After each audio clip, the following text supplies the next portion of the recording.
ఏనాడు నీ పరిపాలన మాకు వరం, నీ వల్లే ఈ రాష్ట్రపు సంక్షేమం సత్యం నిత్యం సఫలం.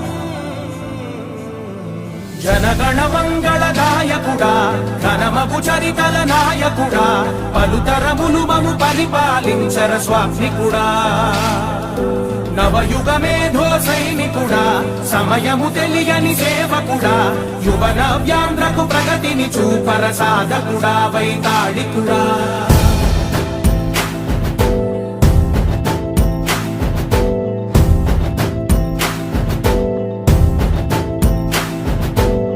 ప్రతి ఇల్లు నిన్నే నిన్నే పిలిచింది, ప్రతి గడప నీకే స్వాగతమంటోంది, ప్రతి మనసు నువ్వే గెలవాలంటోంది. పెద్ద కొడుకు నీవై తోడున్నావు చాలు, జరుగుతుంది మాకు మేలు మేలు. ఇంటి పెద్ద నీవై నిలిచి ఉంటే చాలు, వెళ్ళి విరిసి పోవ రాష్ట్రమంతటా శాంతి క్రాంతి సంతోషాలు. నాయకుడా నాయకుడా మళ్ళీ నువ్వే రావాలి, నవ్యాంధ్ర పాలకుడై నువ్వే గెలవాలి. నాయకుడా నాయకుడా మా తోడై నువ్వుండాలి, మేమంతా. కూడా రామకృష్ణ గారు అంటే బాగా తెలుసు. అయినా రాజకీయ రంగంలో రామకృష్ణ కాకుండా అతని మేధస్సుతో ప్రభుత్వాన్ని ఏ రకంగా నడపాలో ఆ రకంగా నడిపించిన వ్యక్తి రామకృష్ణ గారు. మీరందరూ కూడా తొలి నియోజకవర్గ ప్రధానికం అంతా కూడా 6 సార్లు మీరు గెలిపించారు, చిన్న విషయం కాదు. వరుసగా 6 సార్లు గెలిపించారు. ఈనాడు మరి ఆయన వారసురాలుగా మరి దివ్య గారిని రాజకీయాల్లోకి వచ్చారు. రాజకీయాలు కొత్త రామకృష్ణ గారి ఫ్యామిలీ కుటుంబం నుంచి ఎప్పుడు కూడా దివ్య గారిని కానీ వారి సోదరిమణులు కానీ మీరు చూడలేదు.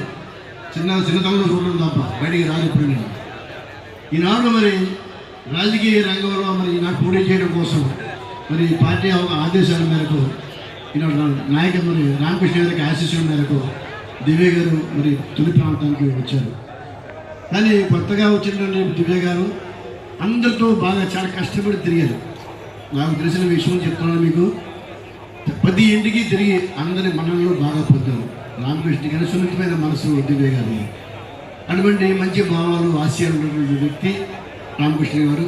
అదే తనయురాలు దివ్య గారు. ఈ రకంగా మంచి కలయికతో వెళ్తున్నటువంటి ఈ నియోజకవర్గంలో మరి దివ్య గారికి మీరు అందరూ కూడా బ్రహ్మాండం మెజార్టీ ఇచ్చారు. ఈనాడు చెప్పుకోలేనంతగా విధంగా ఫస్ట్ టైం వచ్చినప్పటికి కూడా దివ్య గారికి మీరు ఇందా చెప్పారు, చాలామంది కొంచెం డౌట్ అని చెప్పారు. ఇందాక చెప్పారు 15,000 తక్కువతే మేము మరి రాజీనామా చేస్తామని చెప్పడం జరిగింది. కానీ ఏంటంటే వాళ్ళకి ఇది వస్తుందని.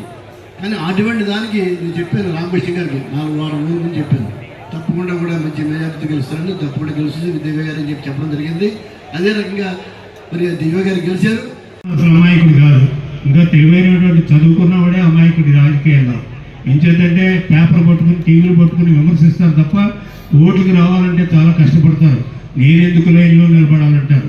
అలా కాదు, ప్రజాస్వామ్యాన్ని రక్షించుకోవడానికి ప్రతి ఒక్కరికి అంబేద్కర్ గారు ఇచ్చినటువంటి ఓటు సద్వినియోగం పంచుకున్న సంగతి ఈ ఎలక్షన్లో మనకు కనపడింది. ఎక్కడో అమెరికాలో ఉన్నటువంటి లండన్లో ఉన్నటువంటి వాళ్ళు మనం అడగకుండానే వచ్చి ఓట్లు వేసిపోయారు.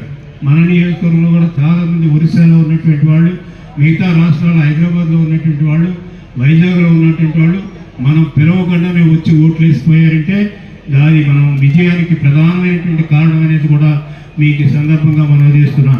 మర్చిపోలేను. ఇక్కడ నుంచి ఎమ్మెల్యేగా మీ ఇంటి ఆడపడుచుగా మీ అభివృద్ధి కోసం, ఇంటి సంక్షేమం కోసం అహర్నిశలు పనిచేస్తానని మాటిస్తున్నాను. అసెంబ్లీలో దైవ సాక్షిగా ప్రమాణం చేశాను. ఇక్కడ మీ ముందుగా కృతజ్ఞతాపూర్వకంగా మళ్ళీ ఎమ్మెల్యేగా ప్రమాణం చేస్తున్నాను. ఇక నుండి మన గుడిలో ప్రశాంత వాతావరణంలో అభివృద్ధి సంక్షేమ కార్యక్రమాలు చక్కగా అమలవుతాయని తునికి ఒక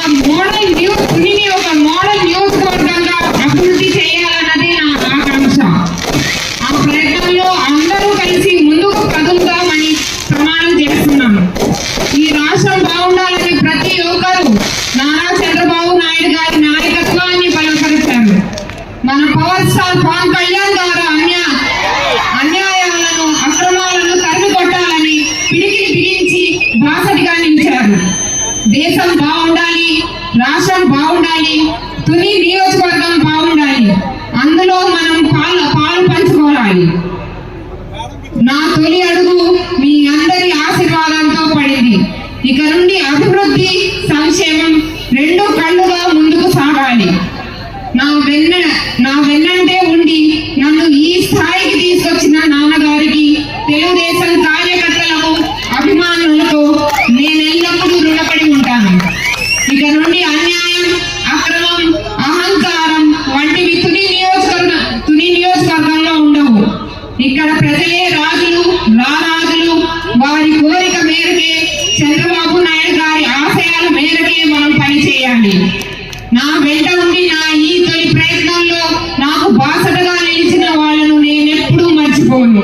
వారందరికీ పేరు పేరున నా కృతజ్ఞతలు. ఈ ప్రయాణం మీ అందరి కోసం కొనసాగిస్తానని, మీకు ఎల్లప్పుడూ అండగా నిలబడతానని, జన్మభూమి రుణం తీర్చుకుంటానని హామీ ఇస్తున్నాను. జై తెలుగుదేశం, జై జై తుని. కొంతమంది నాయకులు అంటున్నారు, మేము ఒకటే తెలియజేస్తున్నాం, గత ప్రభుత్వం ఏదైతే ప్రజాధనంతో నిర్మాణం చేసినటువంటి ప్రజావేదికను కూలదీశారో అలాంటి పనులు మేము చెయ్యం. ఈరోజు శుభాకాంక్షలు, అభినందనలు తెలియజేస్తూ మరి పెద్దలు తెలుగుదేశం పార్టీ పాలిట్ బ్యూరో సభ్యులు అనేక రకాలుగా మాట్లాడిన సందర్భాలు చూసాం. కానీ ఈరోజు ఒక పట్టుదలతో, ఒక చాణక్య నీతితో రామకృష్ణుడు గారు మరలా ఇక్కడ తెలుగుదేశం పార్టీని గెలిపించడం అనేది ఒక చారిత్రాత్మక విజయంగా నేను అభివర్ణిస్తా ఉన్నా. ముఖ్యంగా ఈ రాష్ట్రంలో